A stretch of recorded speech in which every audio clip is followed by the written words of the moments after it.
जब दुनिया के सबसे ताकतवर मुल्क का सब्र टूटता है तो नक्शे बदलने लगते हैं और जब एक घायल योद्धा पलटवार करता है तो इतिहास कांपने लगता है।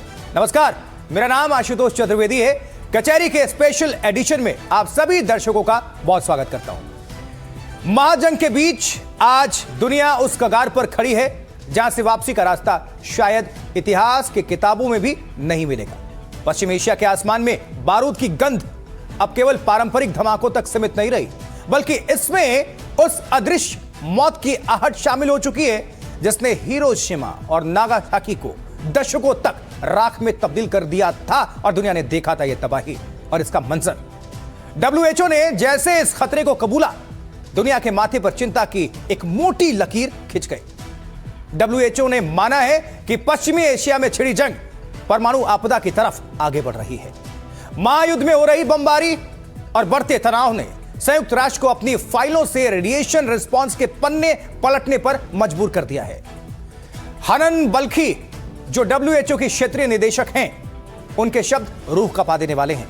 वो कहती हैं कि हम कितनी भी तैयारी कर लें, परमाणु हमले के बाद होने वाले नुकसान की भरपाई असंभव है। यह खतरा केवल एक बम का नहीं है, बल्कि परमाणु सेंटर्स पर हमलों और उससे निकलने वाले उस घातक रेडिएशन का है जो पीढ़ियों का भविष्य निगल सकती है। एटमी खतरे को देखते हुए तैयारियां चल रही हैं, स्टाफ को ट्रेनिंग दी जा रही है, गाइड्स अपडेट की जा रही हैं, लेकिन सवाल यह उठता है कि क्या मानवता उस तबाही के लिए कभी तैयार हो सकती है जिसका अंत केवल सन्नाटा होता है, मातम होता है।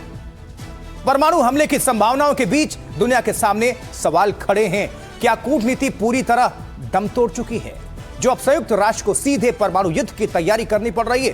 क्योंकि तभी तो कह रहे थे डोनाल्ड ट्रंप 2 सेकंड लगेगा ईरान को खत्म करने में। अगर परमाणु धमाका होता है तो क्या रेडिएशन का दायरा ईरान तक ही सीमित रहेगा? और सबसे बड़ा प्रश्न, क्या परमाणु शक्ति संपन्न देश वाकई उस लाल बटन की तरफ आगे बढ़ रहे हैं जहां से मुड़कर देखने वाला कोई नहीं बचेगा?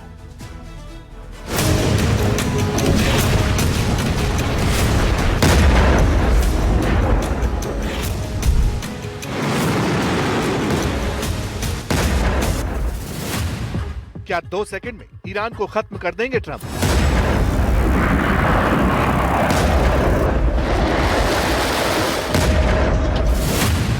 ट्रंप ने जापान के सामने ईरान को क्यों डराया? Who knows better about surprise than Japan?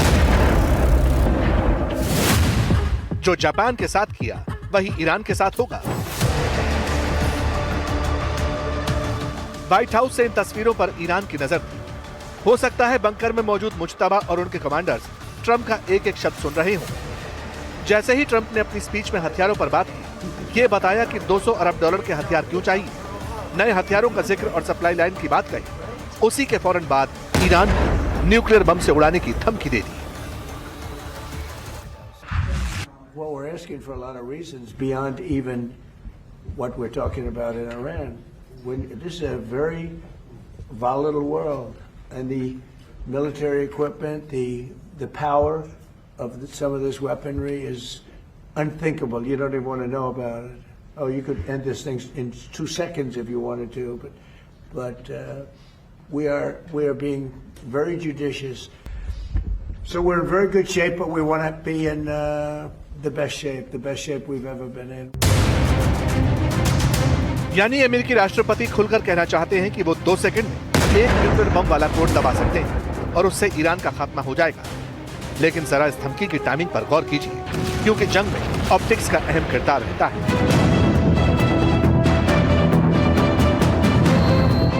ये धमकी उस वक्त दी गई जब प्रेसिडेंट ट्रंप के सामने जापान के प्राइम मिनिस्टर सनाए तकायाची बैठी थी।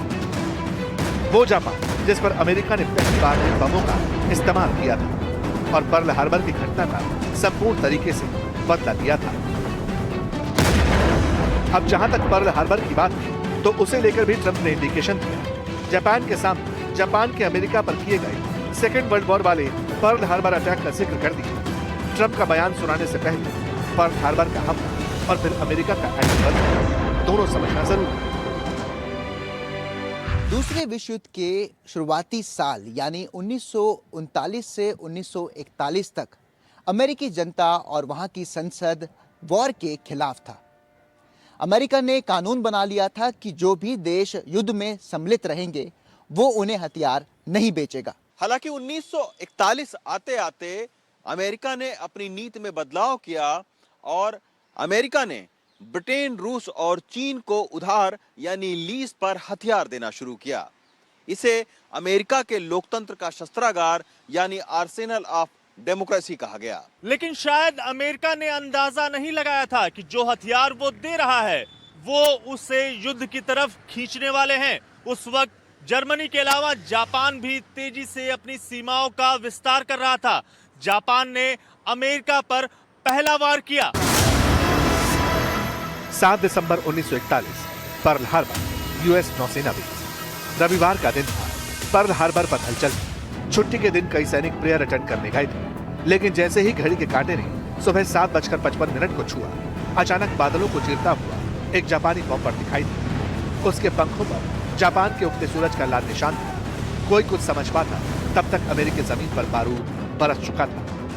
इसके बाद तो त्राहिमाम मच गया।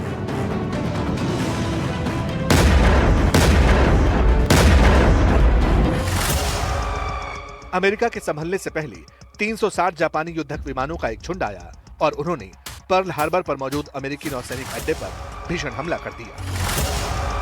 जब बारूद का बवंडर छटा तो लाशों का ढेर था। बड़े बड़े जहाज कागज की किश्ती की तरह नीले समंदर में डूबते जा रहे थे। 8 युद्धपोतों में से 5, 3 विध्वंसक पोत और 7 अन्य जहाज डूब गए या बुरी तरह क्षतिग्रस्त हो गए। 200 से ज्यादा विमान नष्ट हो गए। जापान के सरप्राइज अटैक में कुल 2400 अमेरिकी सैनिक मारे गए, 1200 घायल हुए। इस अचानक हुए हमले ने अमेरिकी प्रशांत बेड़े को करारा झटका दिया और अमेरिका सेकेंड वर्ल्ड वॉर में निर्णायक रूप से शामिल हो गया। तब यानी 1941 में जापान का यह सरप्राइज अटैक था। अब 2026 में ईरान पर अमेरिका ने सरप्राइज अटैक कर दिया।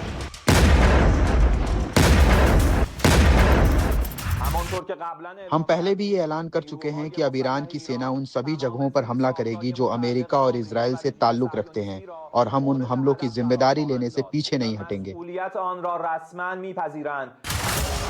इन्हीं वार पलटवार के बीच जापान की तरफ से सवाल सिर्फ इतना था कि ट्रंप ने ईरान पर हमले से पहले दुनिया को क्यों नहीं बताया। यहीं पर ट्रंप ने जापान के पीएम के सामने पर्ल हार्बर की याद दिला दी, जापान को विचलित कर दिया और सरप्राइज अटैक के बहाने ईरान को लेकर आगे की रणनीति। We went in very hard, and we didn't tell anybody about it because we wanted surprise. Who knows better about surprise than Japan? Okay, why didn't you tell me about Pearl Harbor? Okay, right? You know, he's asking me.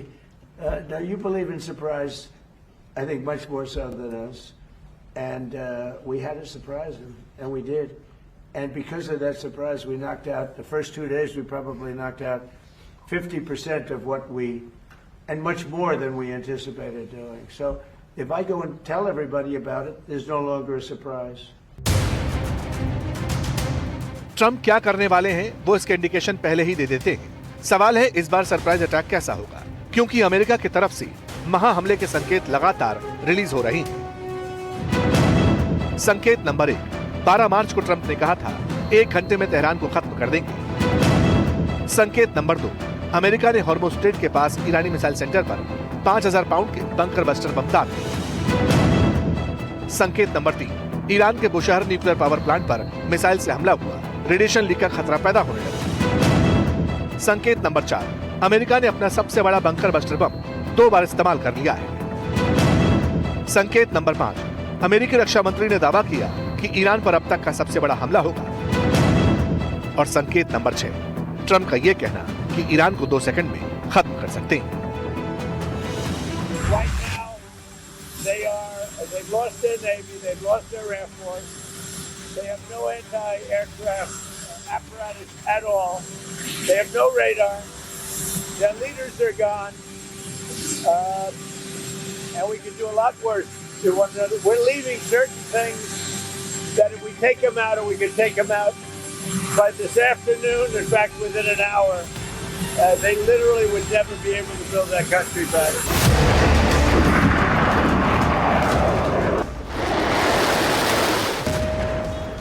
अब 2 second में सब कुछ खत्म करने वाला बम तो nuclear और hydrogen bomb ही है। दोनों अमेरिका के पास है। और कुछ दिन पहले अमेरिका ने इशारों में यह भी बता दिया था कि इजराइल के पास भी ये ऑप्शन मौजूद है। लेकिन सवाल है, क्या अमेरिका जंग से निकलने के लिए टैक्टिकल न्यूक दाग सकता है? क्या छोटे इलाके पर एटमी हमला उसकी लिस्ट में, या फिर ये काम भी इजराइल को सौंप दिया जाएगा?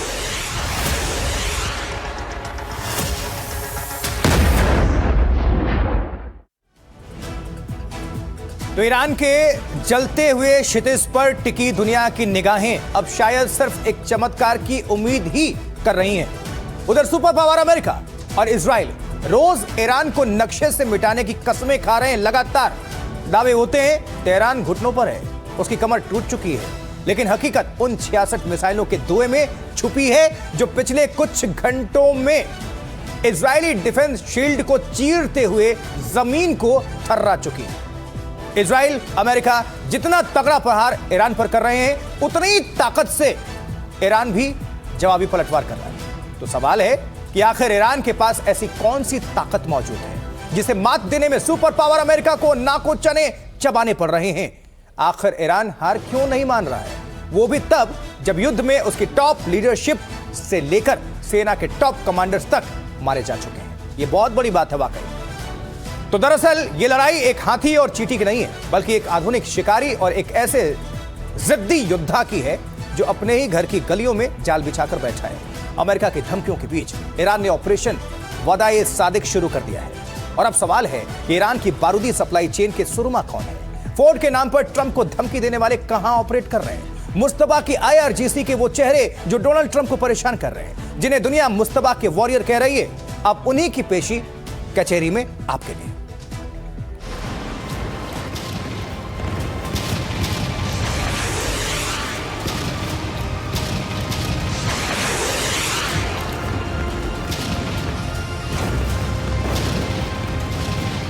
सुपर पावर अमेरिका के आगे ईरान हार क्यों नहीं मान रहा? ईरान के वो 5 सुरमा कौन हैं जो ट्रंप को टक्कर दे रहे हैं? महायुद्ध पलटने वाली ईरान की पावरफुल प्लाटून क्या है?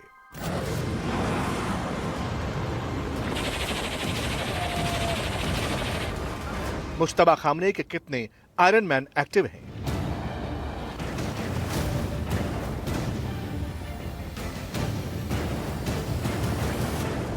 ईरान दुनिया के नक्शे पर वो मुल्क जो एक नहीं 2 महाशक्तियों से बैटलफील्ड में लोहा ले रहा है, जिसे मिटाने की कसमें सुपर पावर अमेरिका और इजराइल हर शाम टीवी स्क्रीन पर खाते हैं।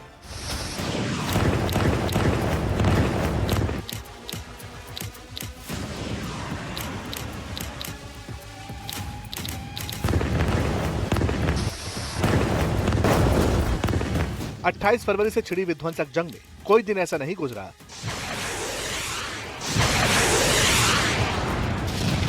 जब ट्रंप और इजरायली पीएम ने यह न कहा हो कि ईरान घुटनों पर है, उसकी कमर टूट चुकी है। लेकिन हकीकत ईरान के उन लगातार मिसाइल अटैक के धुएं में छिपी है जो इजराइल और अमेरिकी डिफेंस शील्ड को चीरते हुए जमीन को थर्रा चुके हैं। लेकिन पेंटागन से लेकर तेल अवीव तक अपनी जीत का डंका बजाते हैं। וכבר עכשיו, לאחר 20 יום, אני יכול לבשר לכם, לאיראן אין היום אפשרות להעשיר אורניום, ואין לה אפשרות לייצר טילים בליסטיים. दावों के बीच सुपर पावर के लिए ईरान एक ऐसा बारूदी दलदल बन चुका है जहां मिसाइलें खत्म होने का नाम नहीं ले रही और हौसले झुकने का नाम नहीं लेती।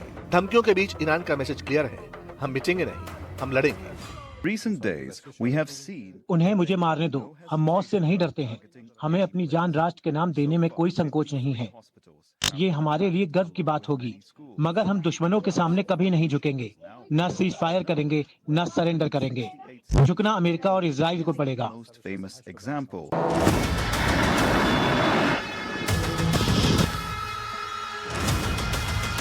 अब सवाल है कि ईरान क्यों नहीं मान रहा? वजह है तेहरान की उस अदृश्य सप्लाई चेन की ताकत, वो 5 सुरमा जो मुश्तबा खामनेई के ऑर्डर पर ट्रंप और नेतन्याहू की रातों की नींद उड़ा रहे हैं। सुपर पावर के सामने ईरान इसलिए भी सरेंडर नहीं कर रहा क्योंकि उसकी फौज सिर्फ पारंपरिक नहीं है। महायुद्ध में सुपर पावर की टेंशन बढ़ाने वाले ये ईरान के वो एलिट कमांडो हैं जो गुरिल्ला वॉरफेयर में माहिर हैं। अमेरिका की धमकियों के बीच चंद घंटे पहले IRGC ने सबमरीन तकवर्क की ट्रेनिंग का वीडियो रिलीज किया। ट्रेनिंग ने साफ कर दिया कि अगर इजराइल ने जमीनी हिमाकत की तो अंजाम क्या हो सकता है। अमेरिका और इजराइल जब दावा कर रहे थे कि ईरान की कमर टूट चुकी है, उसी वक्त कुछ स्पोर्ट्स ने 19 मार्च की रात जो ट्रेलर दिखाया उसने पेंटागन के दावों की धज्जियां उड़ा दी। कुछ स्पोर्ट्स और IRGC अपने अब तक के सबसे बड़े ऑपरेशन वदाए सादिक 4 की नई मिसाइल लहर को अंजाम दिया। ये हमले सिर्फ एक जगह नहीं बल्कि पूरे पश्चिम एशिया में फैले अमेरिकी और इजरायली ठिकानों पर हुए।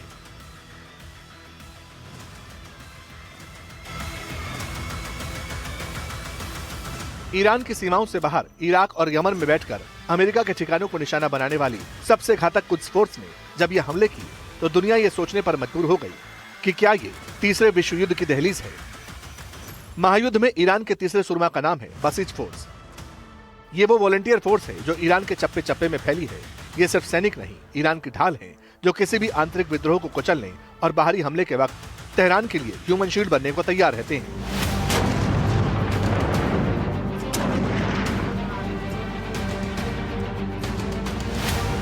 कुछ दिन पहले महायुद्ध के बीच ईरानी प्रेसिडेंट मसूद पेजेश्कियान ने अरब मुल्कों को भरोसा दिलाया ईरानी सरजमी से अरब मुल्कों पर अटैक नहीं होंगे। लेकिन ऐसा हुआ नहीं। अरब देशों पर हमले जारी हैं। इन हमलों के पीछे एक ताकत है, ईरान का प्रॉक्सी नेटवर्क, जिसकी सबसे मजबूत कड़ी है हूती, हिजबुल्लाह और हमास।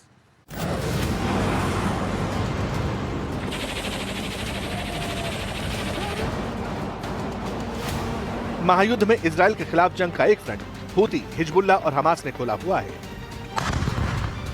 ये तीनों ईरान की वो ताकत हैं जिन पर अमेरिका और कई यूरोपीय देशों का बैन है। लेकिन मौजूदा जंग में हिजबुल्लाह जैसा नेटवर्क लेबनान में बैठकर तेल अवीव को टारगेट कर रहा है।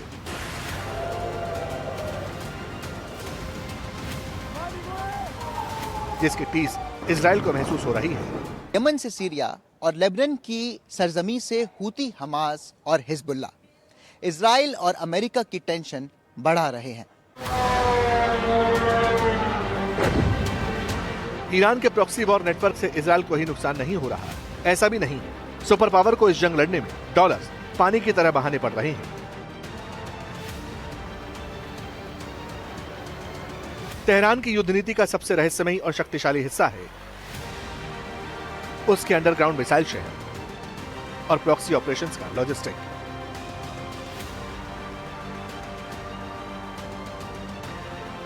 दस साल तक युद्ध लड़ने का दम ईरान ऐसे ही नहीं भरता। लंबे युद्ध में जिंदा रहने और पलटवार करने के लिए ईरान ने अपनी जमीन के नीचे एक समानांतर सैन्य दुनिया खड़ी कर रखी है। ईरान ने पिछले 3 दशकों में अपने पहाड़ों के नीचे सैकड़ों मीटर गहरे कंक्रीट के बंकर और सुरंगें बनाई हैं। इन्हें मिसाइल फार्म कहा जाता है, जिन्हें अमेरिका ध्वस्त करने के दावे करता है।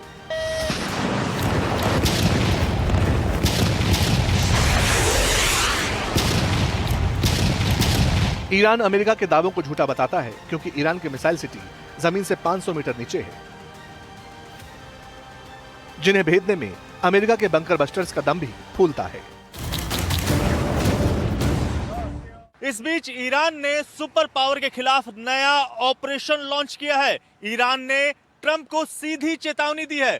चर्चा है कि ईरान के स्लीपर सेल्स ने अमेरिका के भीतर मौजूद फोर्ड जैसे बड़े औद्योगिक केंद्र को टारगेट करने का प्लान बनाया है। अब तक की जंग से साफ है, ईरान सिर्फ अपनी रणनीति की वजह से युद्ध में टिका है।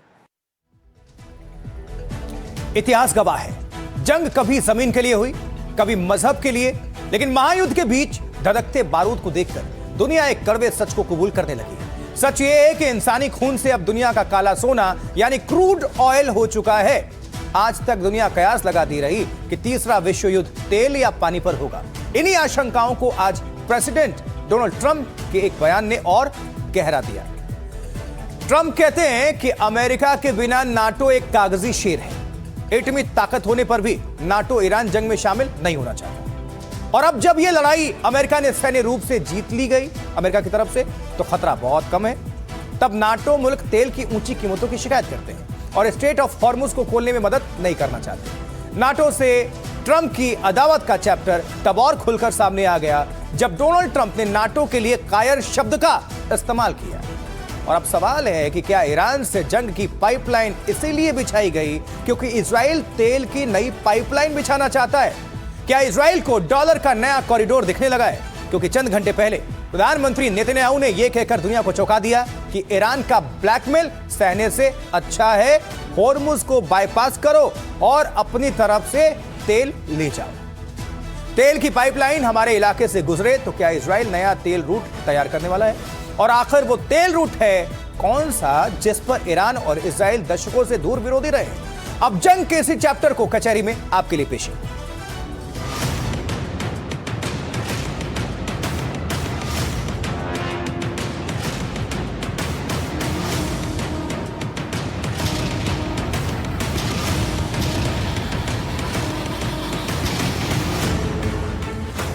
क्या ईरान युद्ध का सच सामने आ गया?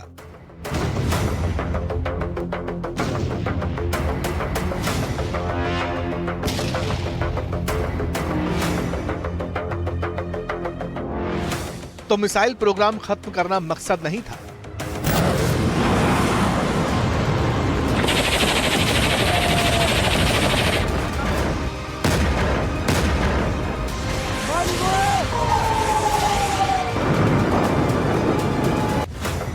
क्या तेल का नया बादशाह बनना चाहता है इजराइल?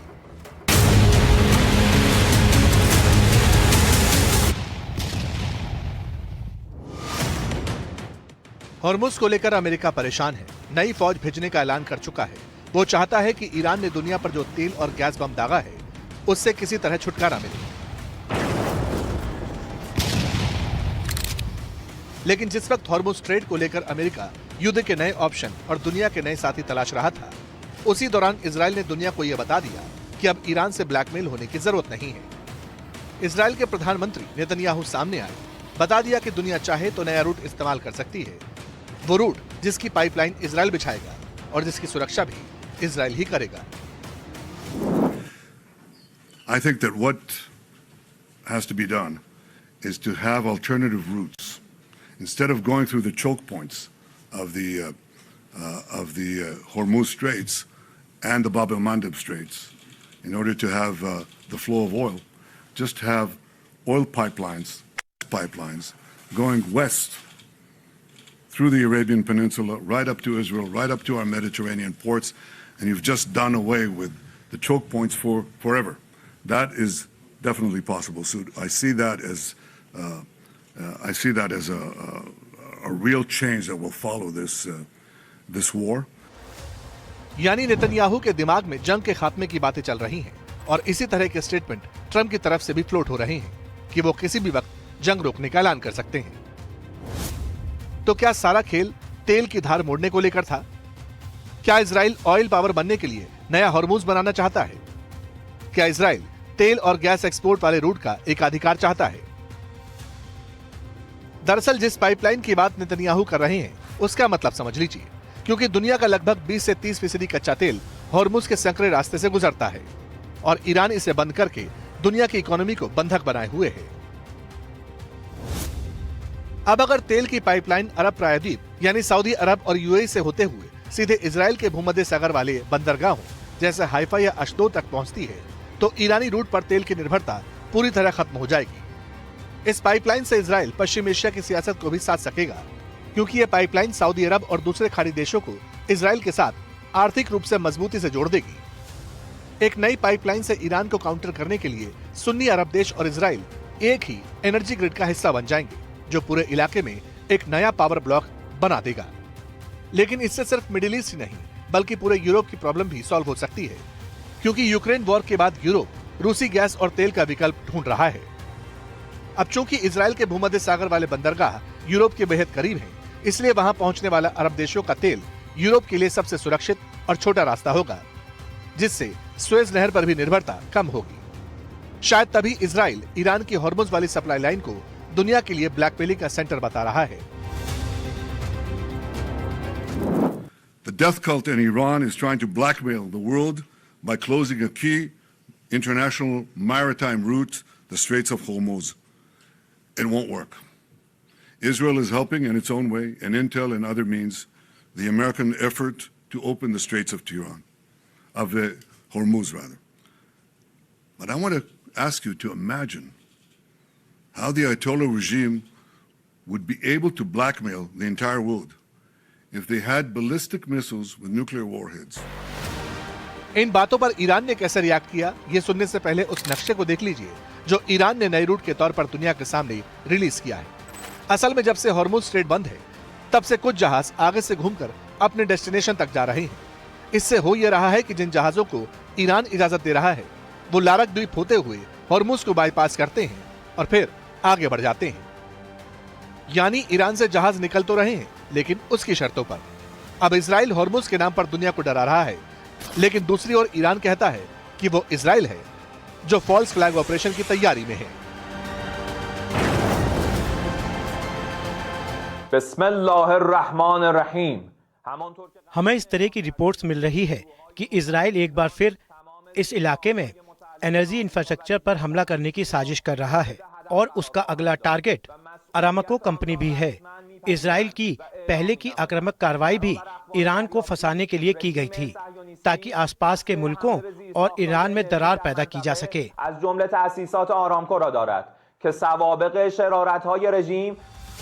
ईरान इजराइल के इरादे समझता है, इसीलिए वो साथी मुल्कों को बार बार ये याद दिला रहा है कि हमला उस पर हुआ है और वो सिर्फ रिटेलिएट कर रहा है। चूंकि उसकी मिसाइल अमेरिका नहीं जा सकती, इसलिए खाड़ी में मौजूद अमेरिकी सेंटर्स को टारगेट कर रहा है।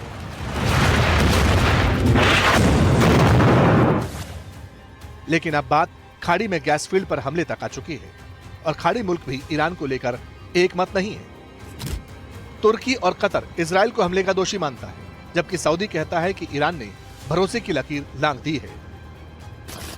अब हालात जो भी, लेकिन इतना जरूर है कि अगर ऐसे ही चलता रहा तो इस सिचुएशन का फायदा इजराइल उठा सकता है, नई पाइपलाइन बिछाकर। तेल की नहीं, नए रिश्तों की और नए पावर ब्लॉक की।